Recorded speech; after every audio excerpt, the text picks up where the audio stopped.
how you feel about the Ebro and Kodak shit? Like when he asked them, you know, some questions about current cases. Yeah. And Kodak felt the way and Ebro felt the way, and then it was over. Like, was Ebro right to bring that up?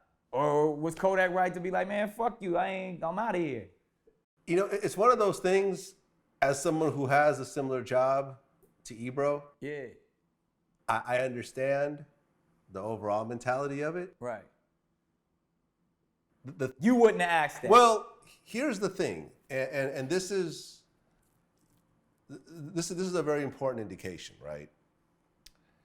Even though what I do and what Ebro does looks similar right. from the outside, there's a very fundamental difference. Really? And that is that Ebro is an employee of Hot 97. Got you. All the footage that he creates is not owned by him. It's right. owned by MS Communications. Right. He wants these types of viral moments where things go crazy and his ratings will go up and he might get bonuses and there's right. digital, you know, like measuring sticks and stuff like that and so forth. I own my own content. So I'm not looking for these big blowout moments that turn around and, you know, like what I feel kind of cheapens the brand. Right. You see what I'm saying? Yeah. I own my footage and I've actually had these types of blowouts during various interviews. And you don't even. But you don't know about them because I scrap them. Right. I literally have the cameraman delete them. You know, there's been a couple rappers that have gotten upset with me in the middle of interviews and stood up and, you know, threatened to leave and stuff like that. Good moments if you'd have they would have been very viral moments, but also what I feel would kind of damage the integrity of the platform and make it seem like, yeah, I'm gonna go to Vlad and just wild out. And so forth. So I purposely would take those out. Right. And see if we can continue an interview. Yeah. Or sometimes I look at the interview and say, I'm gonna trash the whole interview. Yeah. That's seriously. Commendable. Yeah. I'm just gonna trash the whole interview because I don't like the overall tone of how this interview went down. But like you said, again, like it wasn't, from what I saw, it wasn't like they were posting it for that moment. It seemed like that was just like, yo, we got an interview with Kodak. We got to show, you know, kind of like the Birdman he has an active, and Breakfast Club thing. No, yeah. And once again, another person who doesn't own their own content, right. who wants these types of moments, right. where I don't. Right. Like I said, I'll scrap it. But the question is, would you have asked that question? I would have touched on it, and at the point where he said, you know, where I saw his reaction, I'll be like, cool, let's move on. Right. And I may have, and if it started to escalate, I would have probably calmed it down or just taken it out altogether. So when he said, let's change the subject, you'd have been like, okay, that's cool. Let's change the subject. In fact, I mean, I've done interviews and people have asked me questions I don't want to answer. I say, no comment. Right. They try to ask me again, I'll say no comment again. Right.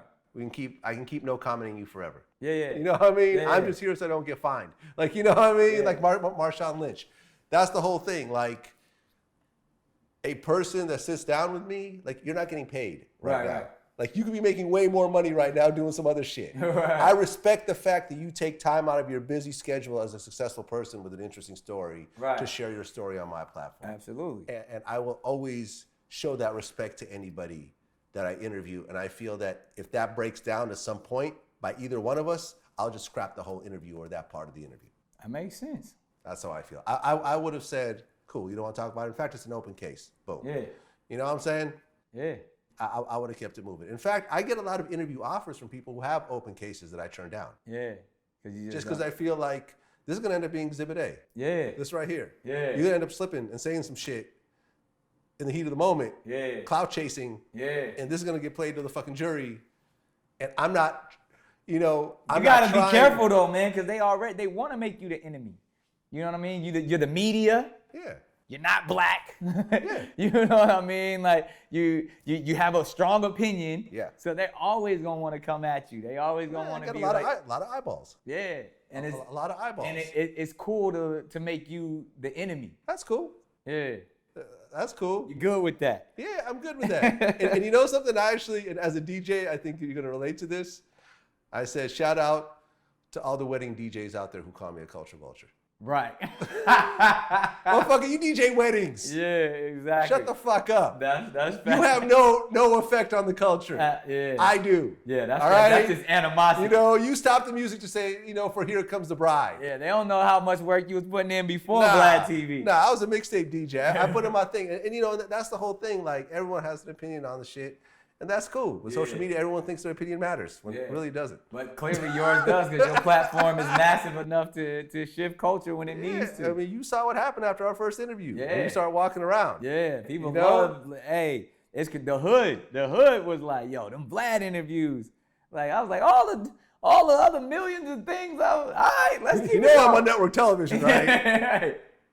You know that, on right? A few different channels. A few different channels, right? The Vlad joints, people love it. You know how many seasons Wild Out's been happening, right? Right. Oh, you have a show? Really? Yeah, Freeway Ricky told me the same thing. Yeah. He said he was doing Joe Rogan and he has a documentary on Netflix, but he said everywhere he goes, yo, I seen you on Vlad. I seen you on. That's why he keeps coming back. Yeah. He's like, this is. That's it. That's it. It is what it is, man. Facts.